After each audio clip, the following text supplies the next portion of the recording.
Drew, I just arrived at the hotel for the trip. Oh, it's you. Are you enjoying yourself so far? How's the place? Yeah, I'm absolutely loving it. The room here is even bigger than my apartment. I'm already feeling so relaxed. I can just imagine how comfortable it's going to be to unwind here. It's funny, but family trips are nice, of course, but, trips with my close mom friends have their own special vibe. It's such a different kind of fun and relaxation. I'm glad to hear that. By the way, I was thinking I should mention something to you. What's going on? Tomorrow, I might not be able to check my phone as much. Oh? What's happening? Is work getting in the way? Yeah, kind of. It's gonna be a bit of a hectic day, and it looks like it might turn into a big thing. I'll be pretty tied up. Oh, and Amy's staying with my parents for the day, so that's all arranged. I don't have to worry about her while I'm busy. Ah, I see. Got it. Sounds like a packed day ahead. Yeah, exactly. So don't worry about me. Everything on this end is fine. Okay, understood. I won't bother you then. By the way, who exactly is with you on this trip? Just curious. Oh, it's Smiley's mom and Bree's mom. Is that a problem? Not really. I was just confirming. Just checking who's with you, that's all. Ah, gotcha. Well, I'm off to grab dinner with my friends, so I'll catch you later. And don't forget, I'll bring back some cool souvenirs for you. I can't wait to see your face when you get them. Yeah, don't have too much fun without me, all right? But seriously, don't go overboard and get too crazy.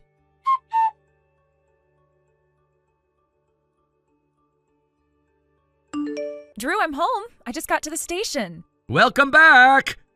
Sorry it's a little later than I thought. I didn't plan on it taking this long, but I'm really sorry about the delay. By the way, I was wondering, could you come pick me up? I've got a ton of luggage, and it's kind of too much for me to handle on my own. You have that much stuff with you? Yeah, well, you know me. I can't resist buying souvenirs. I kept thinking, oh, this one's perfect, and that one too. Now I've ended up with more than I can carry, and it's kind of a mess. I'm sorry, but I might have had a bit to drink before I realized the time. Wait, seriously? Yeah, it's just this thing I do after a bath, I usually have one drink to unwind. It's just part of my routine, and I didn't think much of it. But then after I had it, I realized, oh no, I might be late. I totally get it. I mean, I ended up running late too, so it's no big deal. You know what? I'll just grab a taxi and head home myself. You don't have to worry about it. Sorry about that. I feel bad, but thanks for understanding.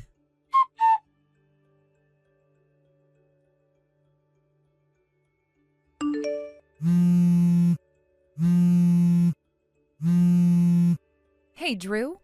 Are you away right now? I've been calling for ages and I'm starting to get a little worried. Can you pick up, please?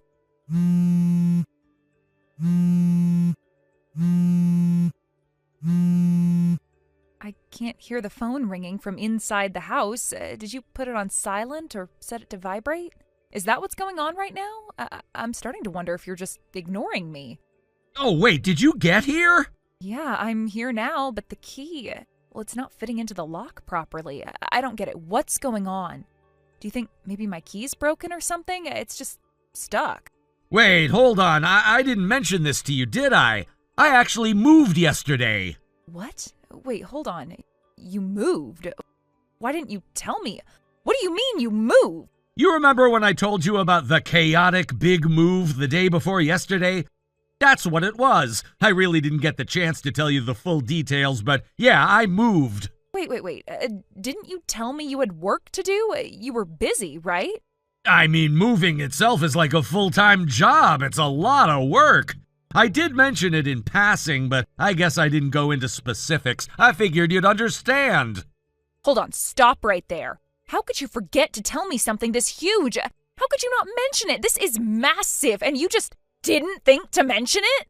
Even if this is some weird surprise, it doesn't make sense to do something so big without giving me a heads up. It's just not right. A surprise? Well, now that you mention it, I suppose calling it a surprise would make sense, but wait, that's not the point. This isn't just a surprise, it's a huge change. What is going on with you? What are you even trying to pull here? Okay, fine. What's the new address? Where are you living now? Tell me now so I can come to see you. Don't leave me hanging here. I've had enough of this uncertainty. I'm really ready to just rest. No, I'm not gonna tell you. What? What do you mean you're not going to tell me? Are you serious right now? Why are you being so difficult? I don't think you're getting it. Wait. No, now I get it. You're hiding something, aren't you? You're seeing someone else. What are you talking about? Are you seriously going to accuse me of something like that? You're cheating on me, aren't you? This whole move, everything you've done, it's all so you can live with her, isn't it? Some woman you've been hiding from me? Why do you always jump to such conclusions? Seriously, where is this coming from? Because, Drew, how else can I explain this? Who is she? Who's the one you've been sneaking around with? I need to know. Hold on a second. Just because you think this way doesn't mean I'm doing the same thing. You can't just assume that. What? Are you saying that I'm the one cheating? Are you saying that I'm the one who's been unfaithful? That is completely absurd. That's not true.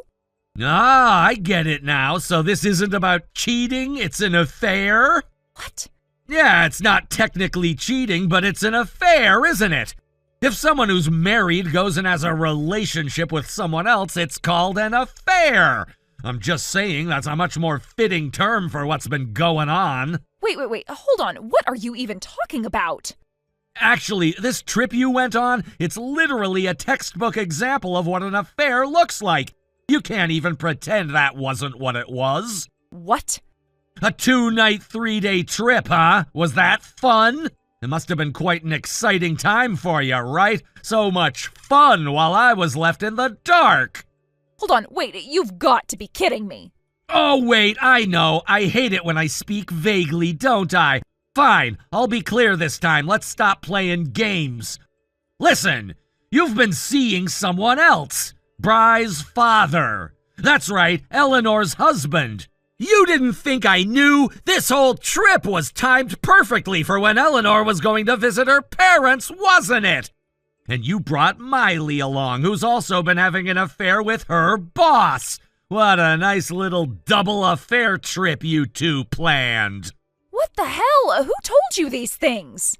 You're just repeating whatever you've heard without even considering it. Are you serious?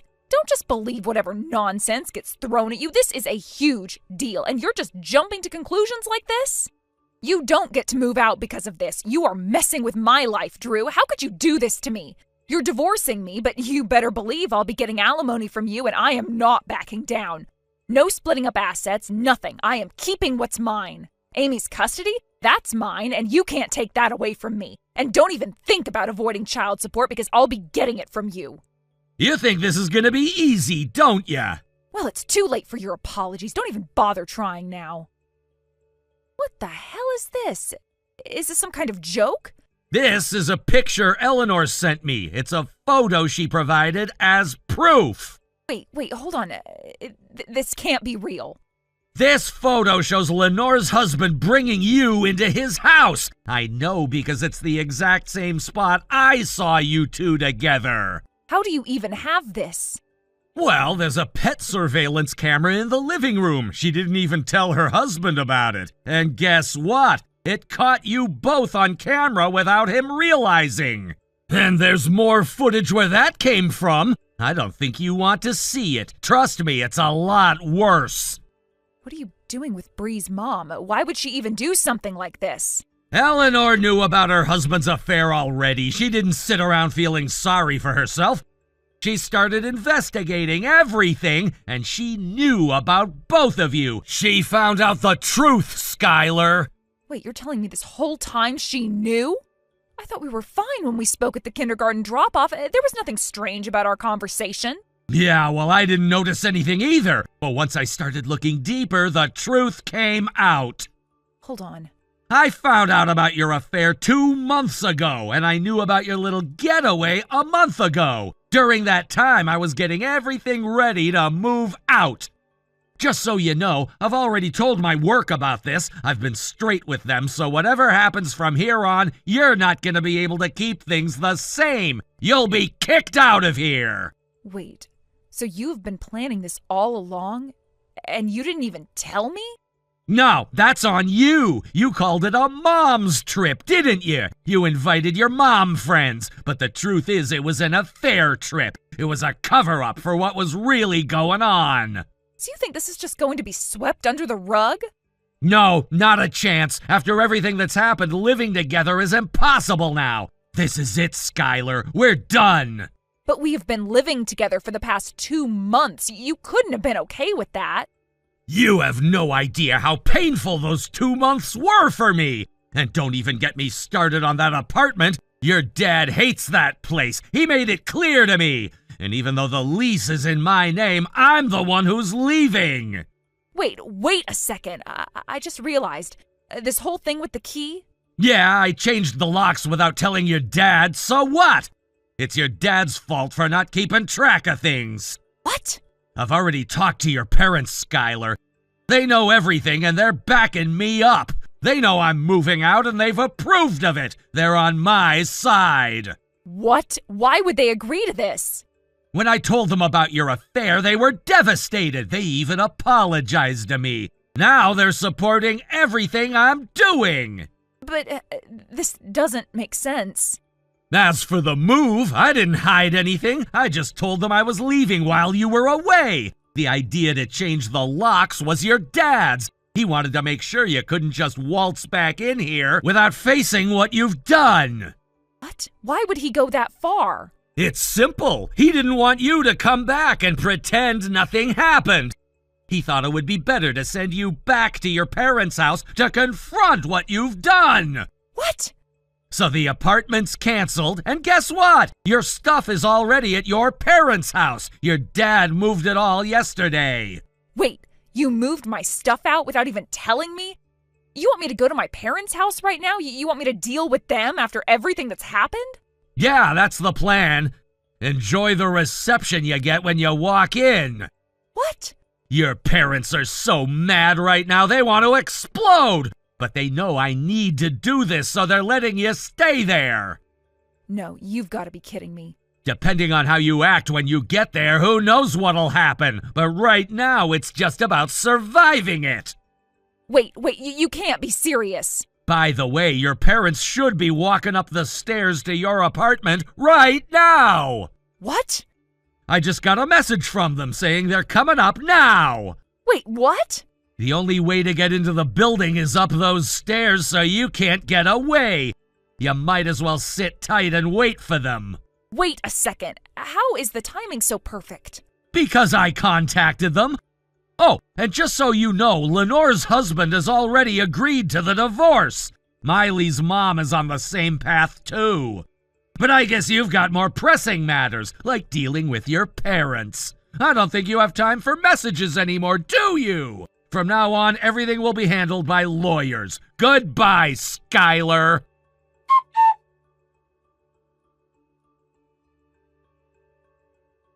The discussions surrounding our divorce progressed more smoothly than I initially expected. I had prepared myself for a lengthy and contentious battle, especially over the custody of our daughter. But surprisingly, things didn't turn out that way. I thought for sure that custody would become a major point of contention. However, a few unexpected revelations changed the course of the conversation. It was discovered that my ex-wife had frequently left our daughter in the care of Miley's mom, one of her adulterous partners, as well as another individual involved in her affairs. This came to light during the proceedings, and it quickly became apparent that she had been neglecting her parental responsibilities. This revelation became the heart of the issue, and in the end, it led to me being granted full custody of our daughter. In the aftermath, I've made sure to settle near my parents' home so that I can receive their help in raising my daughter. They've been an invaluable support system, especially considering the circumstances. Raising a child on my own isn't easy, but with their assistance, I'm doing my best to provide our daughter with a stable and loving environment. My parents have been there for me every step of the way, helping me navigate this new chapter in my life. As for my ex-wife, things haven't gone as she may have hoped. After the divorce, it seemed she was planning to remarry her former lover, Eleanor's ex-husband. She was eager to begin a new life with him, but her plans were quickly thwarted by her own parents. They stepped in and strongly opposed the idea of her remarrying, putting a stop to it before it could even take shape. I imagine it must have been frustrating for her to have her choices so heavily restricted, especially after everything that had happened, but considering the way she acted during our marriage, I can't say I feel much sympathy. What really impacted her was the alimony that was imposed after our divorce. The financial compensation that she was required to pay wasn't something she could easily afford. And while she might have initially thought she could somehow avoid the consequences, her parents stepped in to cover the costs. In doing so, they ensured that she couldn't escape her obligations. It seems like she's now living under the watchful eye of her family, repaying the money she owes by working at a relative's business. The arrangement isn't ideal, but it's the situation she's in for now. From what I've heard, she's not exactly happy with the restrictions placed on her life, but at least it's giving her the opportunity to pay off her debts and rebuild some semblance of stability. Though I may not have much compassion for her in terms of what she's going through, I can't deny that I feel a sense of satisfaction in knowing that she's facing the consequences of her actions. In the end, things have worked out well for me, at least in terms of custody. I'm focused on being the best father I can be for our daughter, and I know I'm giving her the love and care she needs. It hasn't been easy, but it's the right thing for both of us. As for my ex-wife, it's clear that she'll have to face the fallout from her decisions for some time. Whether or not she can rebuild her life from here is uncertain, but for now, she's tied to her family's expectations and the responsibilities that come with her choices. I've learned a lot throughout this whole process. I've learned that life doesn't always go the way we plan, but sometimes that's for the best.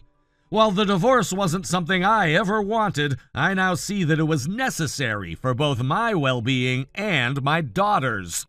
I'm still figuring out the finer details of life as a single parent, but every day brings a little more clarity. I'm working hard to ensure my daughter has everything she needs, and I've come to realize just how much strength I have in me. I can only hope that as she grows older, she'll understand the sacrifices I've made for her and appreciate the stability and love I've worked so hard to create for us both. The future remains uncertain, but for now, I'm focused on doing my best. And that's all I can do. Thank you for watching and listening. We hope you enjoyed the video. Don't forget to like this video and subscribe. Also, feel free to leave a comment about what you thought of the story. We look forward to seeing you at the next story. Sarah, you've decided to go back home? Why? When I was just about to arrive at Mom and Dad's place, did you decide to leave? Don't you think that's a little too rude for us sisters? Are you not even going to at least say hello to your younger sister? I heard that you'd brought your boyfriend over here, right? Could you bring him to see me at least one time, please? Hey, stop trying to ignore me, you ugly loser. You're getting really annoying again, so could you shut up? Who the hell are you calling annoying? Do you think you have the strength to call me that to my face? Maybe you're just pissed at me still because of how ugly you turned out. Now, hurry up and answer your little sister properly. I'm still on the road driving home, but I've pulled over at a gas station to fill up, so I guess I can talk to you now. Well, none of that matters right now. What really matters is talking about that man of yours. I heard that you guys are even engaged now, huh? Why do you think it's okay to not introduce him to your sister and just go home? Because I don't want him meeting you. That's my reason. All you are is a piece of crap sister that calls anyone she ever sees ugly and worse than you are. That's really embarrassing at your age, and it is for me too, so I didn't bother waiting for you to get home. I get that you're saying that to sound all tough, but I know the real reason. You didn't want him seeing me because you're afraid I'd take him from you. I bet that the moment he gets a glimpse of my face, he'll jump right off your train and onto mine. He would never be able to take a look back at you once he's seen my gorgeous face compared to your ugly one. That's not at all what I was afraid of. I just don't want him near a vile piece of garbage that spews out all this horrible crap and then thinks it's okay just because it looks good. That's the whole reason I made sure you were out of the house for a while before I came over. But you came back a bit earlier than expected. Yeah, whatever you want to say. Seems like it's not only your appearance that's ugly, huh? Well, this time was just bad luck on my part, so I'll forgive you. However, next time, make sure you let me see him when you're around. There won't be a next time, Brandy. I had only gone over there to let them see who I've been dating and to let them know that he's the man I'll be marrying. And I'm not really planning to throw anything big to celebrate us, so there's really no need to invite you guys to anything. So that was the last time I'll be around you guys ever. Huh? What the heck? You're not even going to get my permission to marry him before you go? I don't really care what you think of us. You're not my parent. And it's not like you care about what happens to some ugly girl like me, right? It's still burned into my brain all the memories of how Mom and Dad treated you so much better than me just because you looked cuter to them. I was told over and over again that you got more than me because you were cuter, and that's the whole reason they never even paid for me to go to college. Right as I had graduated middle school, I had to run away from you guys and luckily was accepted into an all-girls private school that had a dormitory for me to stay in. And when I had asked one time to have a little bit of money for college, they turned me down, so I had to rely on scholarships to get me where I wanted to go. I'm sure you understand now why I had to cut ties with you all for a long time, right? And once again, I am going back to no longer involving myself with you all, so please respect that and leave me alone as well. You have a good point that I shouldn't care about what happens to an ugly little duckling like you, but I'm actually only interested in that man you have there. He's the same age as you, right? And just as I had heard from Mom and Dad, he has a really cute face and it's just my type. I bet if he got a look at me, he'd be all over me. What the hell are you saying? Could you calm down a little with those fantasies of yours? His name's Logan, correct? When you guys were backing out of the driveway, he must have gotten a good look at my face, right? I bet that blew him away after looking at your ugly face for the past few years. But aren't I a little too old for him? I bet that he's regretting ever getting engaged with trash like you. I doubt that. And Logan told me that he wasn't interested in you when he got a glance. I think all of that is in your head and in your head only. Or could it be that you're just trying to avoid the inevitable here? Well, he sure is a great-looking man. That face is perfect for me. He graduated from Harvard, right? And is now working for a very large bank, right? He has literally everything that I need in a man. Yet he's going to waste all of that on some lost cause like you. Oh, that poor thing. I'd really love to show him what a real woman can do for him. Excuse me? What the heck, Brandy? I bet I could even get away with getting him to do as I say. He's going to be younger than me in the relationship, so I could act like a dominating sister at times. So what do you think about me marrying him for you? I'd really like it if you handed him over to me soon. What? Have you completely lost your mind now? Is this what it looks like when a middle-aged woman hasn't found a man in years that will love her? I'm telling you that his face is my type, and he's going to have a really successful future. I guess I've just been caught in his net. And when it comes to family, it should be the younger sister getting married first, right? Compared to a run-down-looking girl like you, I should be the one with a man wrapped around her. No, what the frick? That's not going to happen.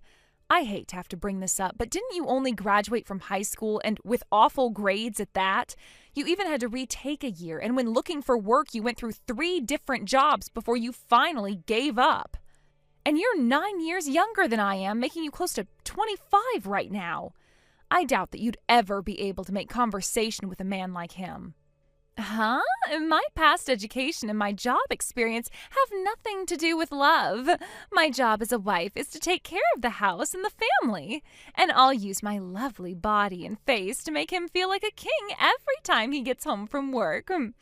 I also have that big sister vibe that a lot of younger guys are into nowadays, so I don't need an education or a job.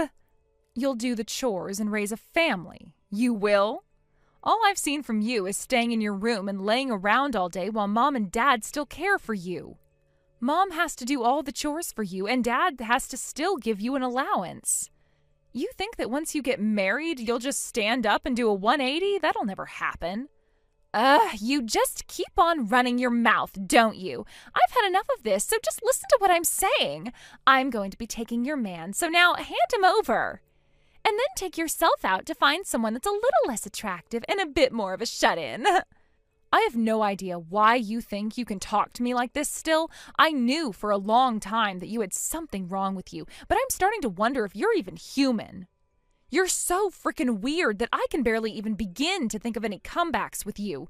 Do you really think I enjoy listening to some strange alien talk to me in another incomprehensible language? I'd watch what you're saying, Sarah, because both Mom and Dad are going to be on my side here. Huh? They always let me do anything I want, no matter what it is. I already asked them, and they said that one of their daughters would still be getting married, so nothing would change, and that with me being married to him, it'd make a ton more sense since my beauty matches his. So that Logan is going to be marrying me. I'd hurry up and give up on him so that you can start looking for someone a little less attractive. What the hell is wrong with you all? Do you think that Mom and Dad would really do that? Stop talking out of your butt and go away. And get those gross thoughts of my fiancé out of your head. I have no idea what had gotten into you, little Miss Ugly. I'm just asking that you do as the family says and give him to me. Letting him marry you would be a total waste. I bet he would also love to be with a woman like me anyway. So you both get back in your car and come back here for the handoff. He's my fiancé after all. My little Logan. I'm gonna vomit. Listen, Brandy, Logan has been reading all of this conversation, and he says he wants to have a word with you. I'm going to let him speak with you now. What? Really? I bet he's going to propose to me. Oh, I'm so happy. Hurry up and give him my number.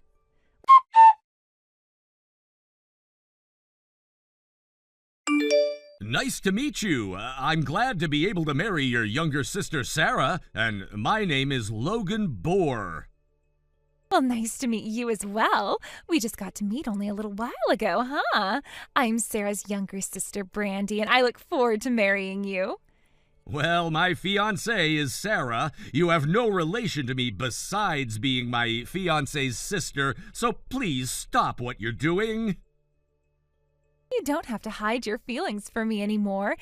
Hey, you can give up on that ugly girl and come and marry me instead. I know that you have an interest in me, right, Logan? I knew by the way you looked at me while backing out of the driveway that you had started to get feelings for me. I suppose this is love at first sight, you and I. I'm not enjoying listening to these jokes. I had only been looking at you to understand who Sarah's sister really was. And about that love at first sight, unlike you, I didn't feel such a thing while looking at you. The person I'm going to marry is Sarah.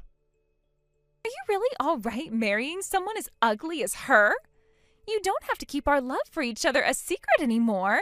If you didn't know, she's always looked that bad ever since she was born. If you marry that kind of a girl, you'll end up with ugly children as well. Unlike what you keep thinking, I don't find Sarah to be ugly in any way. To me, she's a very cute and lovely woman. And since she's the most important person to me, I don't want to hear you talking poorly about her anymore. You have to be joking, calling her cute. Logan, have you really not noticed just how horrible of a person you've been dating? I suppose we'll need to get you a pair of glasses before the wedding, you poor thing. I bet that the moment you put those bad boys on and see my looks compared to hers, your heart will change in an instant. I think you deserve to have a good-looking wife like me, don't you think? And by having a hot-looking wife in your house, your status will go right up. So go get rid of that girl and come back to a beauty like me. I'm sorry. I know that you've been going on and on about how good-looking a person you are and whatnot, but have you taken a good look into a mirror lately? Well, to put this bluntly, and I'm sure this will sound rude and all, but you don't look as good as you hype yourself up to be. I'm sure that has to do with you neglecting your hygiene, right? I've noticed that you have a ton of pimples and blemishes on your face that really stand out. Also, your skin looks to be really oily, and I couldn't help but wonder when the last time you took a good shower was. And, well, I'm not sure what to say here, but from the way you've been treating my fiancé, it seems like you have something mentally wrong with you that needs to be addressed. What? Are you saying I'm hard to look at? Me?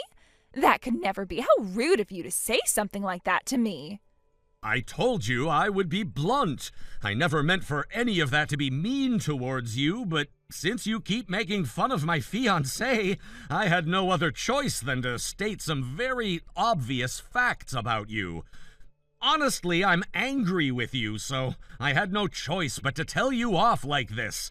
Compared to you, Sarah not only looks better than you, but she has a way better and healthier heart than you do. Really, it's hard to even compare you to someone as amazing as her. Stop screwing around, Logan. Are you seriously going to sit there saying that she looks better than me? How could that possibly be? Maybe I was wrong about you having a hard time seeing and needing glasses. Really, you seem to just be blind to what true beauty is. Well, if that's the case, then I'm fine being blind. At least I still get to love a woman that doesn't have a warped soul, who finds it okay to pick on her little sister and threaten to take her fiancé from her. So I'm glad to be marrying Sarah. Warped? What makes you think I'm that bad of a person? You need to get a grip, Logan. There is no way I could be that kind of a person. Apologize to me. Apologize to me right now. You can't call me any of that. Now come over here and get on your knees and apologize to me. If you don't apologize to me right now, I'm going to disown her. Well, that would be great, actually. She already had to leave that house when she was 13 because you guys never cared for her. And this whole time she had been trying her best to at least let you guys know about her life and me becoming her fiancé. So if you think you have to disown her, well, it'll take a lot of weight off her back and mine. And she's already told you that she no longer wants you guys around her anymore, so this is just perfect. Also, I plan to take great care of Sarah as she becomes a part of my family. So you won't need to worry about how she's doing anymore. What? What is wrong with you? What are you thinking? You'll be stuck living with an ugly witch for the rest of your life, you know, and she's going to be cast out by her family. Why is any of that okay with you? Because unlike you, she is a very beautiful adult that has succeeded in many things on her own. She doesn't even need to rely on a man like me to function and can do all she needs to on her own. And that's what makes me love her so much. So compared to you, she's a perfect woman. What? And as a final note, I have never in my life dreamed of marrying an ugly, unkempt, and unemployed woman. I'm gonna bring the girl of my dreams into my family in a few months, so while I'm busy enjoying my dream come true, go ahead and do whatever you want. And don't you ever show your pimples and oily face around us again. And make sure to let your parents know what I've said here as well for me. Anyway, I hope to never see you again.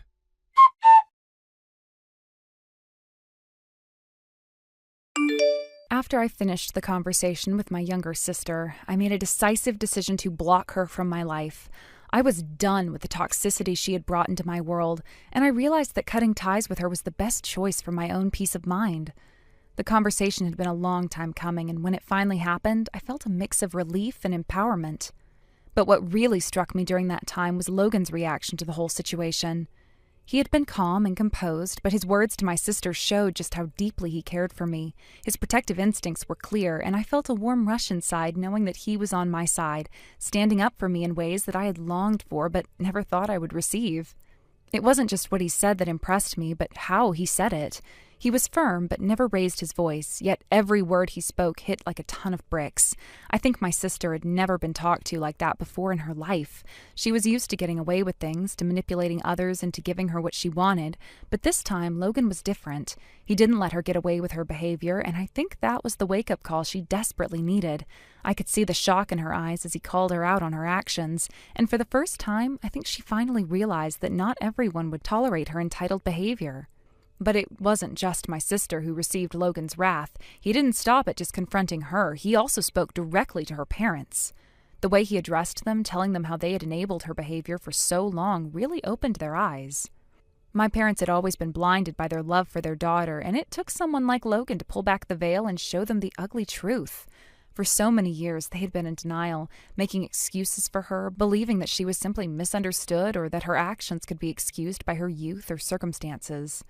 But Logan didn't hold back. He told them exactly what I had been too afraid to say for so long. And in that moment, the filter was lifted. The reality of the situation hit them hard, and they had no choice but to accept it. The days following that confrontation were tense. My sister became a shell of the person she once was, retreating to her room and not coming out except to grab food. It was almost like she was in hiding, unable to face anyone. I think, for the first time in her life, she was confronted with the full weight of the consequences of her actions.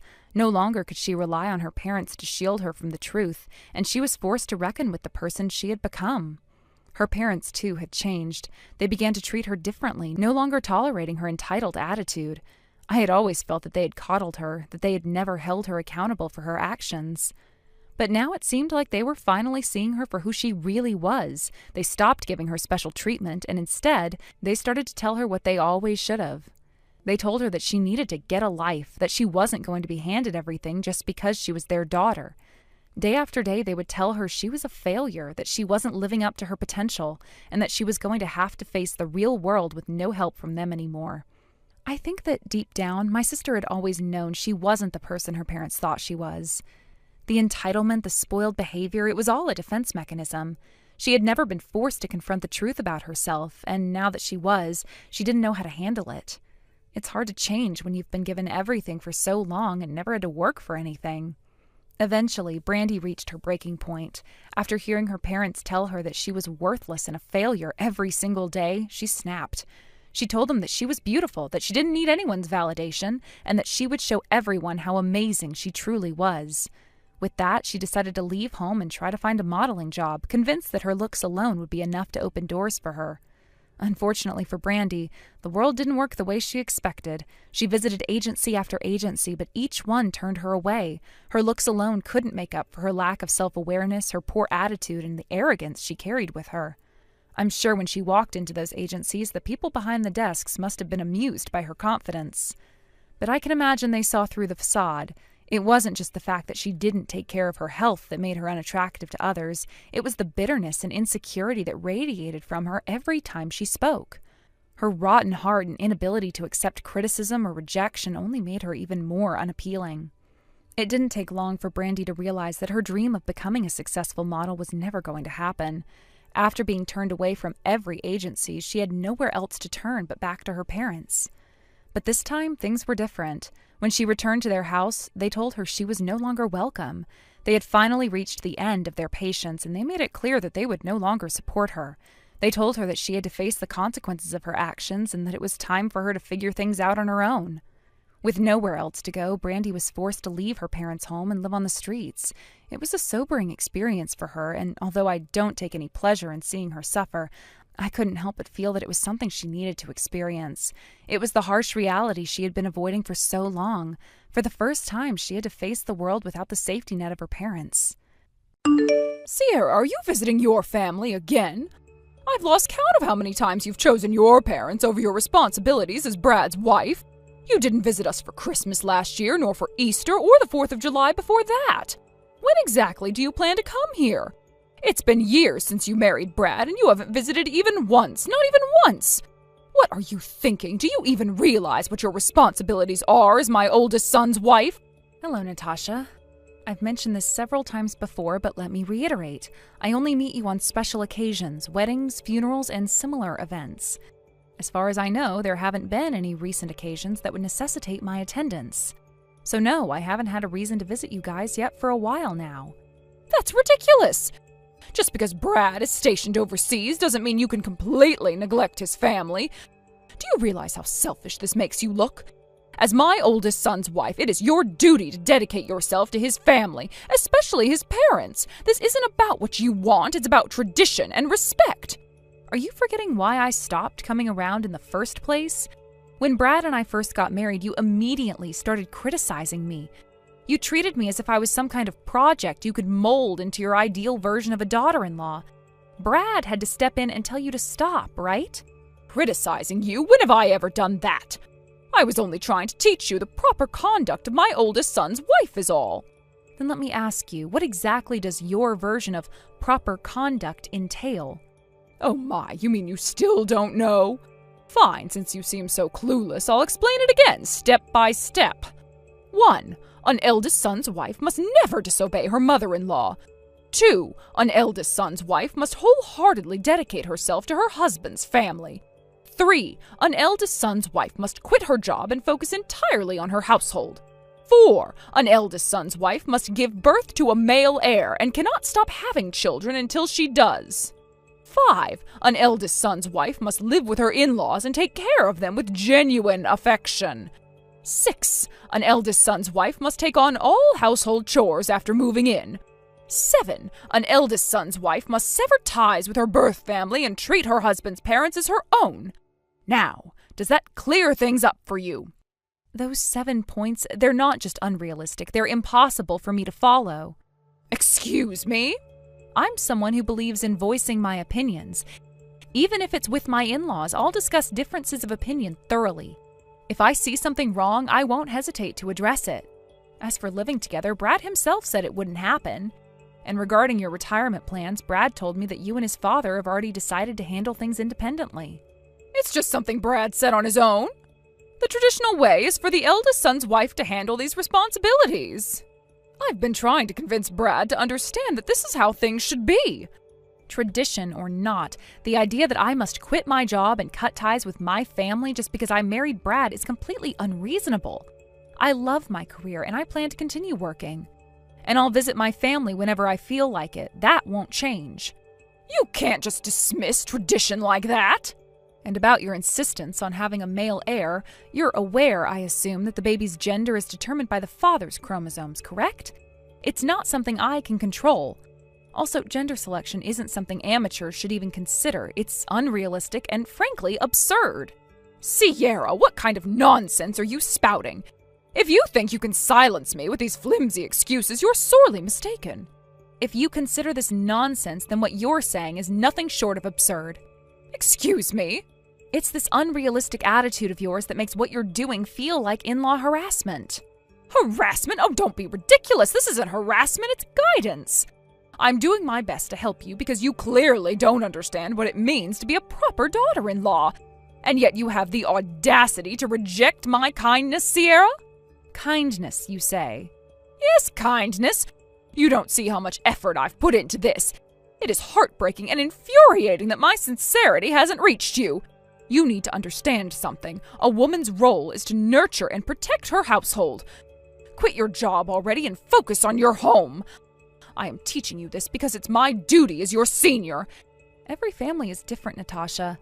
Brad and I are building a household that reflects our values, not someone else's. How can you not understand this yet? What you call guidance is nothing more than meddling in an attempt to force your beliefs onto me. But you married into this family. As a member of this household, it's only natural for you to heed the advice of your seniors. I see. Well, let's talk about some practical matters. Practical matters? What now? Are you still going to defy me? First, let's talk about my job. Before I married Brad, I founded my own company and became its CEO. Wait, CEO? Yes, if I quit my job, that means shutting down my company. And if the company closes, what happens next? It's simple. My employees lose their jobs and their livelihoods. You're a CEO? Why haven't I heard about this before? I mentioned it when we first met, but you dismissed me, saying, "Stop talking about silly dreams and focus on being a proper wife." Even when I tried to explain, you interrupted me and lectured me about proper conduct. I was only trying to prepare you for your role in this family.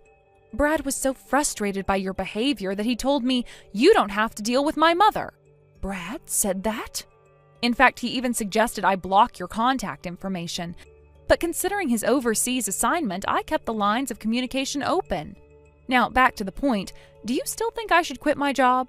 Well, I don't want your employees to suffer, but... So you understand my position? But I still think a woman should prioritize her family over her career. I can't abandon my company. Oh, I have an idea. You can keep the company running and focus on your home.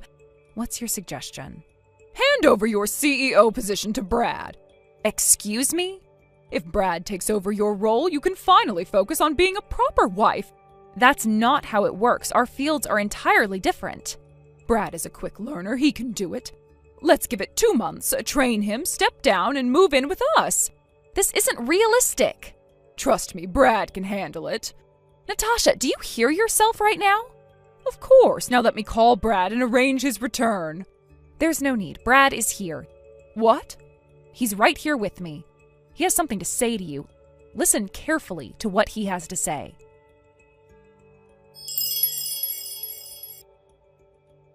Brad, when did you return to the U.S.? Yesterday. Yesterday? Goodness, why didn't you inform me beforehand?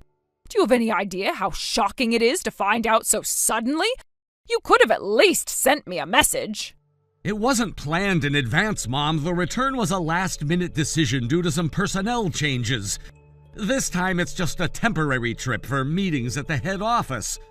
I'll head back to my overseas post the day after tomorrow. That said, starting next month I'll officially move to a domestic position. Oh, I see. Well, in that case, you should submit your resignation to your current company as soon as possible. What? Resign? Why? You read the messages I exchanged with Sierra earlier, didn't you? Then you should already know you're going to take over as CEO of Sierra's company in 2 months. So you need to leave your current job right away and focus on preparing for that transition. Mom, are you serious right now? Do you even understand what you're saying? Of course I do. No, you don't! Mom, I've worked my entire life to get where I am now. Do you remember how hard I worked to land a job in my current field?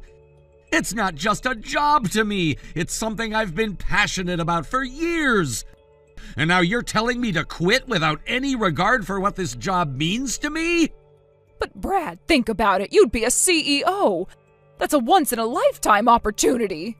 You'd earn a much higher income than you do now, and it would provide a sense of financial security for your father and me as we get older. Mom, Dad has already told me he has no intention of relying on us financially. He's planning to move into a retirement home when the time comes, and he doesn't want to be a burden on us. Oh, that's just your father being stubborn. I'll talk to him and convince him otherwise. No, Mom, there's no need for that. I support Dad's decision, and it's something we've both agreed on. What are you saying, Brad? I'm saying I've had enough of your meddling.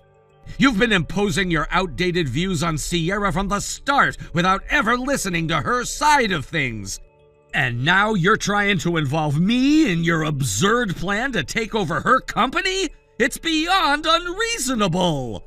Oh, but listen to me. No, Mom, you need to listen for once. Do you even know what kind of business Sierra runs? Well, not exactly. I only found out she was a CEO earlier today. Exactly. You've known her for years now, and yet you've never bothered to understand what she does because you've been too busy dismissing her accomplishments. Let me spell it out for you. Sierra's company operates in a highly specialized field. Most of the employees are skilled professionals with years of training and expertise. Highly specialized? What does that mean? It means her business requires a deep level of knowledge and technical skills. You can't just hand the reins to some random person, especially someone like me who has zero experience in that field. Running her company isn't as simple as you think it is, Mom. But surely, with enough training... No, Mom, it's not something you can just train for in 2 months. Sierra built her company from the ground up, and it's an extension of her skills, her vision, and her leadership. It's not the kind of thing that can be transferred to someone else, especially not on such short notice. Well, what exactly does her company do? I'm not telling you. Knowing you, you'd probably show up at her office and start interfering with her employees. Interfering? I would never. Yes, you would. And Sierra doesn't need that kind of stress right now. She's already dealing with enough thanks to your constant pressure. But Brad, she's the eldest son's wife. She has responsibilities to this family. Responsibilities?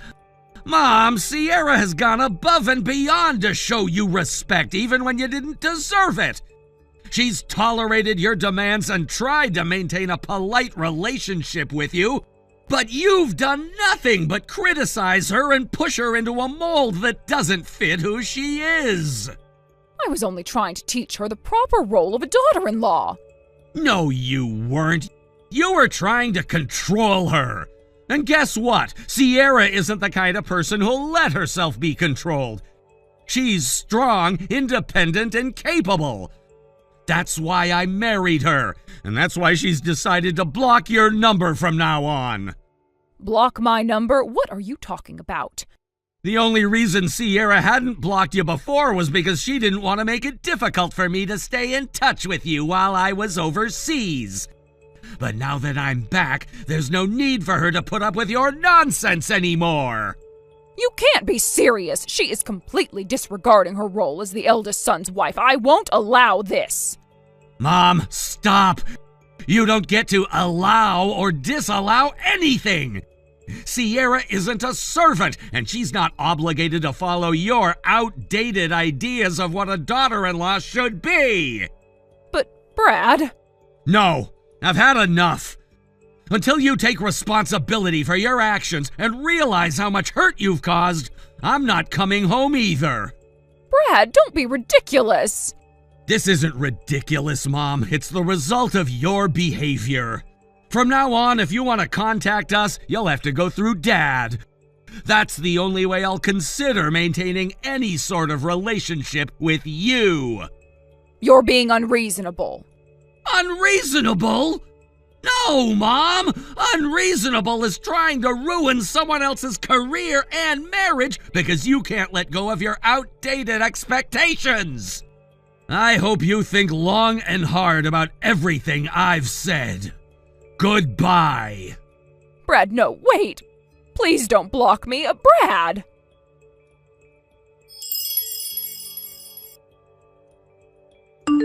After Brad's report, my mother-in-law was scolded by my father-in-law. However, true to her nature, she refused to change her opinion and remained steadfast in her stance.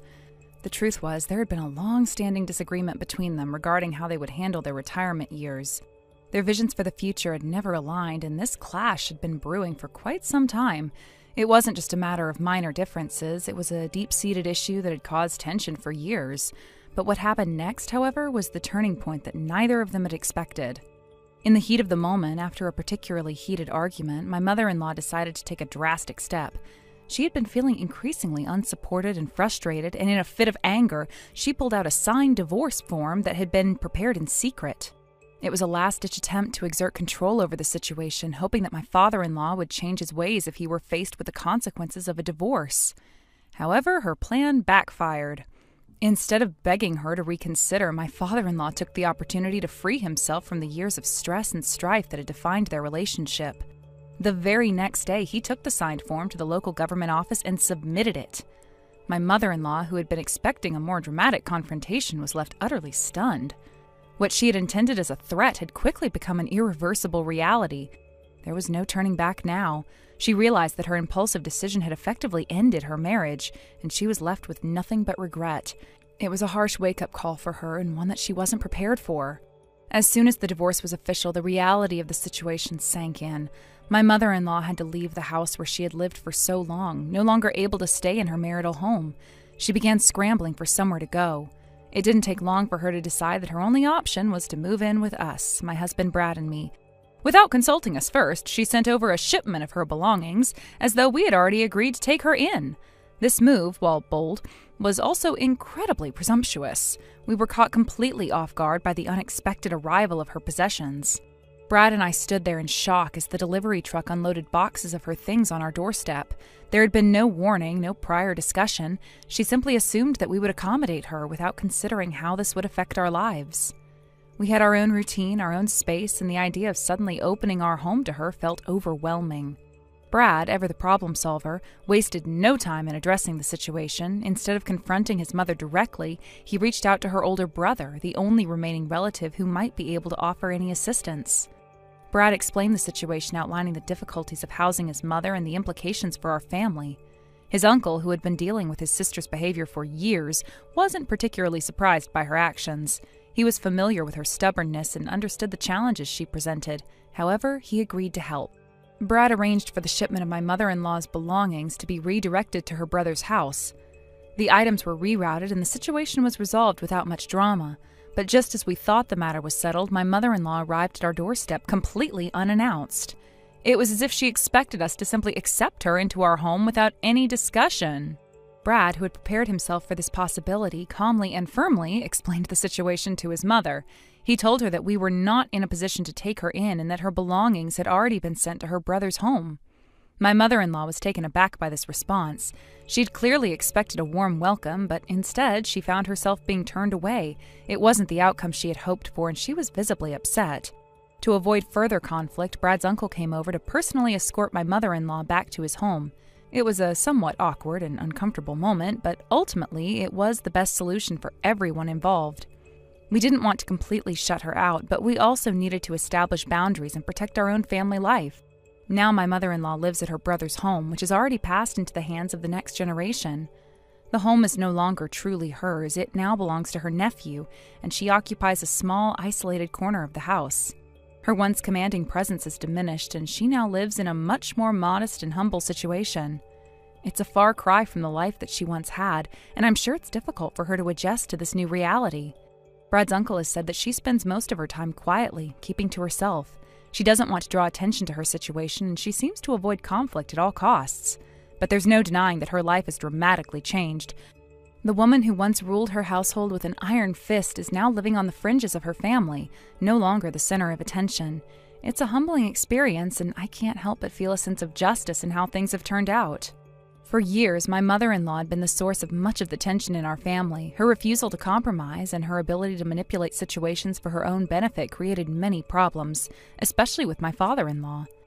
Now it seems as though the tables had turned. She was the one facing the consequences of her actions. While I do feel some sympathy for her, there's also a sense of satisfaction in knowing that her behavior has finally caught up with her. Looking back, it's clear that my mother-in-law's life has been shaped by her refusal to bend or adjust to the needs of others. She's always been quick to judge and criticize, but now she's on the receiving end of the same treatment. It's a difficult lesson, but one that could potentially help her grow and change. Time will tell whether she learns from this experience or continues down the same path of self-centeredness and pride. As for Brad and me, this situation has taught us some valuable lessons about boundaries and family dynamics. We've learned that it's important to stand firm in our decisions, even when it's uncomfortable. We've also learned that we cannot sacrifice our own happiness and well-being for the sake of others who are unwilling to change or respect our limits. Our home is our sanctuary, and we must protect it from outside influences that seek to disrupt our peace. Moving forward, I hope that my mother-in-law can use this time to reflect on her life and the choices she's made. She has the opportunity to reinvent herself, but only if she's willing to let go of her past behaviors. It's not an easy path, but it's the only one that will lead to any sort of redemption. Whether or not she takes that path remains to be seen. For now, Brad and I are focused on our own future, one that is free from the drama and tension that has so often plagued our family. We've built a life together, and we intend to protect that life. We've learned how to set boundaries and how to deal with difficult family situations in a way that preserves our own happiness. In the end, life has a way of evening the score. My mother-in-law's story is a reminder that actions have consequences, and sometimes the things we do come back to haunt us. While it's hard to watch anyone go through a difficult time, it's also important to remember that we all reap what we sow. My mother-in-law's downfall was a direct result of her own choices, and now she must live with the consequences. Brad and I are moving forward with our lives, undeterred by the challenges that have come our way. Our relationship has grown much stronger through adversity, and we've learned the importance of staying true to ourselves. This experience has taught us that no matter what happens, we must always prioritize our own happiness and well-being. This experience opened my eyes to how important it is to be firm in our decisions, even when it feels uncomfortable or difficult. For a long time, I feel like I've had to accommodate everyone, especially family. But now I understand that in order to protect what Brad and I have built together, we must prioritize our needs.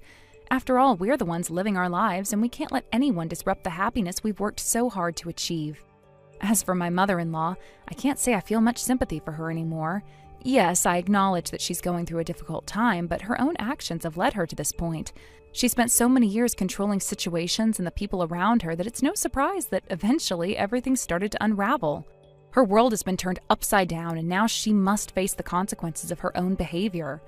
But as hard as it is to say, it's the only way she might learn. Brad and I are now stronger, more united than ever. We've learned that sometimes to move forward, you need to let go of the toxic elements in your life, even if they are family. It's a hard truth, but one that's been necessary for us.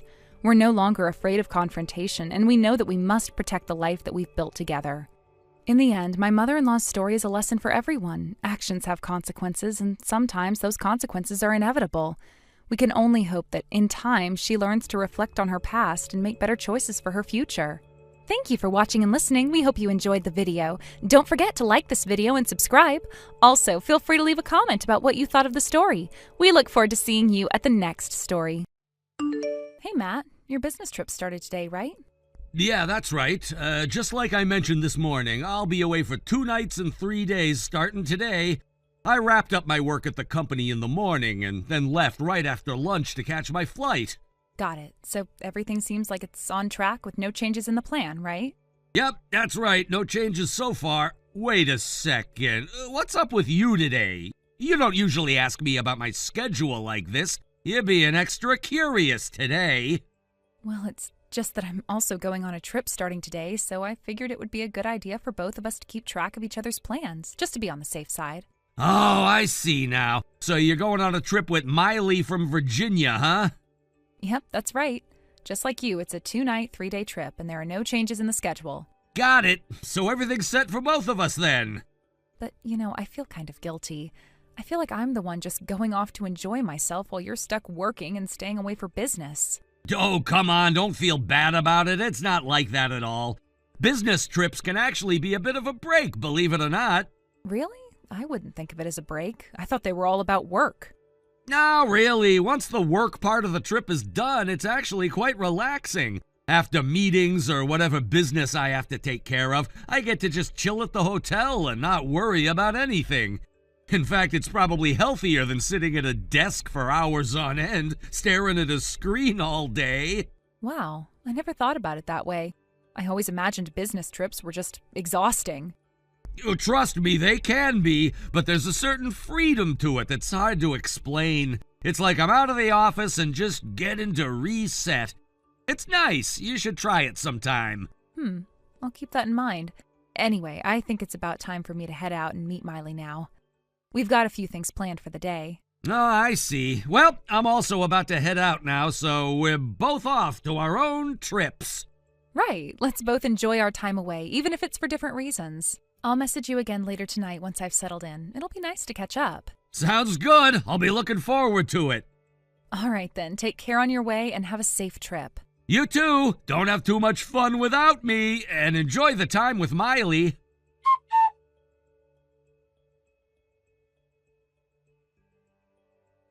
Matt, how's it going on your side? I just finished work and checked into the hotel for my business trip. Man, I'm exhausted. So tired. Work can really drain you, huh? Yeah, it really does. What kind of work did you have today? Just a normal business negotiation. I can't go into too much detail since it's about company matters, but we were finalizing details with the other party about the next contract renewal. Oh, wow. You traveled all the way there just to handle a contract renewal? That's pretty intense. Well, this is with one of the most important clients for our company, so it's kind of a must. It's also a bit of a courtesy call, you know? Got it. By the way, your company seems pretty generous. Huh? I mean, allowing one employee to stay in a suite that cost hundreds of dollars per night for a business trip? No, that's not how it is at all. Sure, in big cities or tourist destinations, it's okay if the price is a bit higher. But even then, it's usually around $100. The trip isn't to a big city or tourist spot, so the prices are pretty reasonable. So you're saying New York City isn't a big city or a tourist spot? Wait, what? Actually, I just checked into the hotel where you're staying for your business trip. What? But you were supposed to be traveling with Miley. Yeah, Miley and I are here on a sightseeing trip in New York. Wait a second! But you were talking about looking forward to the outdoor bath, right? Wasn't your trip supposed to be to a hot spring resort? Oh, that. We're planning to stop by a ski resort on the way back, which has an outdoor bath. I was talking about the outdoor bath there. Are you serious? So, I guess you figured out what's really going on now, right? What? What do you mean? Whether you're genuinely clueless or just pretending not to know, let me clarify. Amy Jackson. What? She's your business trip companion, right? But wait, why are two people of the opposite gender staying in the same room for a business trip? Doesn't that seem a little inappropriate from the company's perspective? Oh, I see. You must have seen me and Amy check in together. It's actually the hotel's mistake. The suite room mix-up is their fault, too. They were supposed to prepare another room for us, but I haven't heard back from the front desk yet. Something's weird, huh? Even if you call the front desk now, it won't help. No, really, it's true. There's no reason to think anything shady is going on. The hotel made a mistake, but that's it. It's not a hotel mistake. You booked the room from the start with the understanding that you and Amy would stay in the same room, right? And it was Amy, the little princess, who requested the suite. How do you know that for sure? Because I've got proof. What? Haven't you figured it out yet? Figured out what? This is the same hotel we stayed at when we were in college with our club, remember? Oh, yeah, I remember that, but so what? I'm glad you liked the hotel, but maybe it would have been better to do a little more research beforehand. What are you talking about? You still don't get it? Well, there should be a hotel brochure in the room. Go ahead and open the page with the innkeeper's greeting. Fine. What is this even about? Look on the table. Just go ahead and check it out. Fine. Okay, I'm looking at it. Wait a minute. The innkeeper? It's Miley? That's right. Miley's the innkeeper here now. Wait, hold on. When we came here last time, the innkeeper was a woman in her 40s or 50s, wasn't it? That was the previous innkeeper, Miley's mother. Her health worsened recently, so Miley married the head chef at the hotel and took over as the innkeeper. Seriously? And by the way, the hotel's owner is Miley's father. When I was in charge of the club's trip reservation, that's why I knew how things worked. Wait a second! Does this mean that the reason we got free dessert and drinks back then? Yep, that was a gesture from Miley's father. Now, let's get to the current situation. When you booked the twin suite for your stay, it was Miley who handled your call. Wait, seriously? At the time, she was in work mode, so she avoided personal topics, but you were on the phone saying, "We'll be staying as a married couple." So Miley must have assumed you were coming with your wife. She even reached out personally to recommend some spots. When she found out what was really going on, your affair came to light, and, well, here we are. No way! So let's continue. Amy, your affair partner, is the only daughter of one of the company's executives, right? What? You looked that up too? Well, of course, since my husband is having an affair, it's only natural I'd find out everything. So it's all out in the open now? That's right. So what are you going to do about it? I don't care. I love Amy. So just divorce me already. That was fast, huh? Say what you want. Amy's beautiful, elegant, and pure. Most importantly, she's the daughter of the company president. She's way better than you. Now that you mention it, you've always liked the elegant, refined characters in games and movies, haven't you? Yeah, that's true. Amy is like a real-life version of the ideal, refined woman I've always dreamed of. I see. Well, let me get back to the point. I do want a divorce, but just to make sure you're aware, you know you'll be the one paying alimony, right? Of course. Well, then I'll be asking for it, and I'm assuming you've got the money to pay? Well, of course. Like I've said, Amy's the daughter of a company president, and she's the only child, so if we get married, I'll become the next president. This company's way bigger than the one I'm working at now, so paying alimony will be no problem at all. It's like I'm hitting the jackpot. I'm gonna be living the dream just like those stories in games and movies. This is my lucky break. I can't let it slip away. Wait a second. Do you not know? Not know what? The heir to that company is actually their nephew. What? Yeah, it seems he's already set to take over as president next year. What? Nephew? Yep. And by the way, Amy already has a fiancé, and there are multiple men courting her. You're just one of her playthings. What? You're lying, right? This can't be true! Oh, you didn't know all this, huh? How cute. Wait, does this mean I can't become president? Well, that's right. But I don't think you should be shocked about that right now. Wait, there's more! Amy's father is furious about your affair with his daughter. He actually called your company and canceled the business relationship. What? He said, I refuse to do business with a company that has such irresponsible employees. No way! That's company confidential! There's no way they could leak that! So you must have no idea what you're talking about! You're just making up stories! Well, you see, we're here now. Amy's father is right here with us. What? I had already planned to confront you with the affair, and when I told him about it, he insisted on coming to finalize things here today. Oh, don't bother calling. We're staying in the room next door. What? Well, let's move to your room to talk. We'll bring in the lawyer, too, and settle this face to face.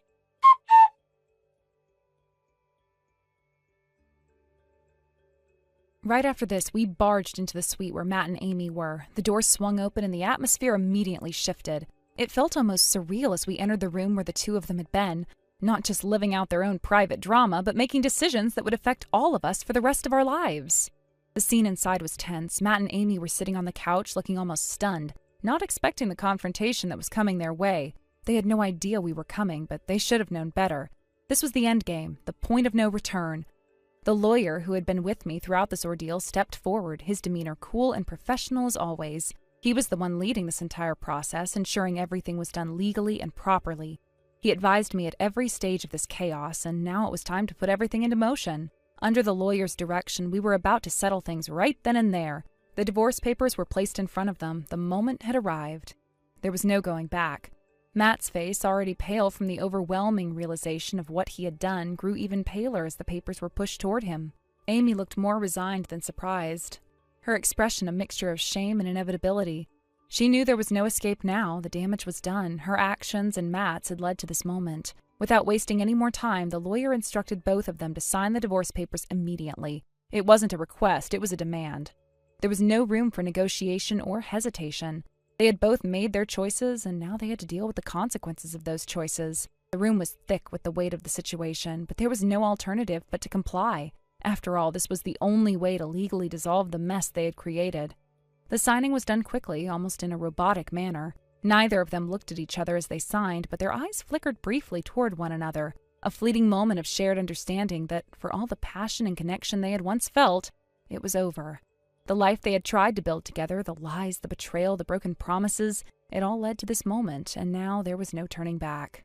The lawyer took the signed papers and began to finalize the details. As for me, I felt a strange sense of satisfaction.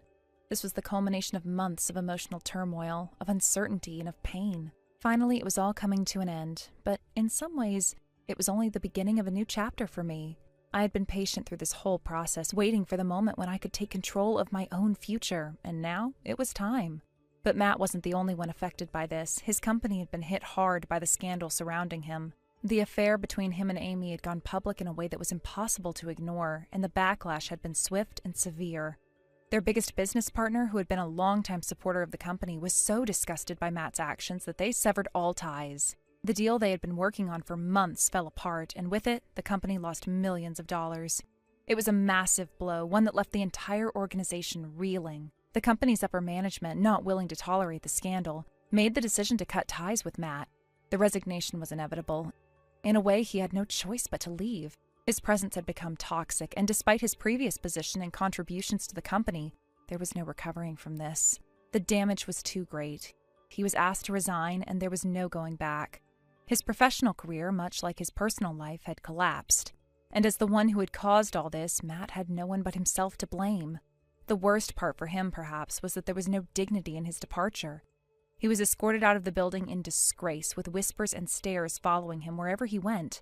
It was a humiliating moment, one that would stay with him for the rest of his life. The man who had once been so confident, so secure in his career, was now left with nothing but the ruins of his past decisions. As for me, I wasn't about to let this pass without claiming what was rightfully mine. I'd suffered enough, and I was going to make sure that Matt and Amy paid for what they had done. The emotional toll had been heavy, and though money could never fully compensate for the hurt and betrayal I had experienced, it was the least I could do. I demanded a lump sum payment from them as alimony, one that would make sure I didn't have to deal with this situation for the rest of my life.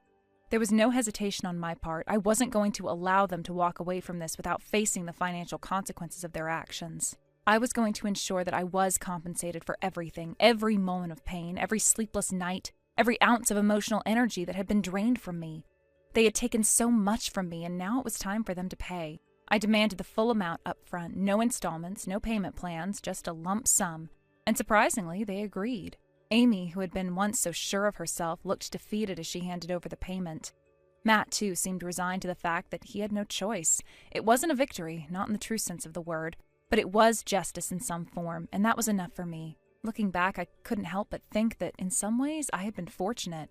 Despite everything that had happened, there were no children involved. If there had been kids in the picture, things would have been much more complicated. Child custody, visitation rights, and the emotional toll on the children would have been overwhelming. I was lucky in that sense, though I knew it wasn't something I could take for granted. The emotional scars were still there, but at least I didn't have the added burden of worrying about a child caught in the middle of this mess. As for Amy, the fallout of her affair was swift and unforgiving. The acting world, once full of promise for her, turned its back on her completely. The news of her betrayal spread like wildfire through the industry, and it wasn't long before her career came to a screeching halt. No one wanted to work with her anymore.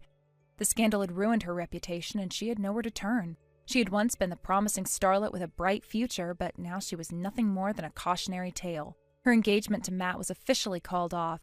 It had been a short-lived romance, one that had burned bright and fast before fizzling out in spectacular fashion. Promises of love and a shared future had crumbled into nothing, leaving Amy with only the remnants of her shattered dreams. To make matters worse, Amy found herself cut off from her family. Her father, as he had promised, disowned her. The rejection was swift and harsh, a final blow to someone who had already lost so much. It wasn't that her father had never warned her about her actions. He had made it clear that if she ever brought shame to the family, he would not hesitate to cut ties. And true to his word, he did just that. There would be no forgiveness, no second chances. Amy was on her own, without the safety net of her family to fall back on. With nowhere else to turn, Amy found herself working at a night establishment. It wasn't glamorous, but it was the only way she could make ends meet. She had once dreamed of being a star, but now she was stuck in a world far removed from the glitz and glamour she had once known. The work was difficult, and it wasn't long before the reality of her situation set in. She had no choice but to keep pushing forward, even as her dreams of stardom slipped further and further away. As for Matt, after everything had fallen apart, he retreated back to his family home. But instead of picking up the pieces of his life and trying to rebuild, he chose to hide away from the world. He locked himself in his room, isolating himself from everyone and everything. It was as if he had given up. There was no effort to find a new job, no effort to move forward in any meaningful way. Instead, Matt became obsessed with anime and video games. It was as if these fictional worlds were the only thing that could give him solace. He threw himself into these virtual realms, living out romantic fantasies with two-dimensional characters. It was strange, almost pathetic, to see a man who had once had everything retreat into a world of escapism. He seemed to find more comfort in these imaginary relationships than in confronting the harsh reality of his own life. Thank you for watching and listening. We hope you enjoyed the video. Don't forget to like this video and subscribe. Also, feel free to leave a comment about what you thought of the story. We look forward to seeing you at the next story. Thank you for watching. Please subscribe and hit the like button. See you next time.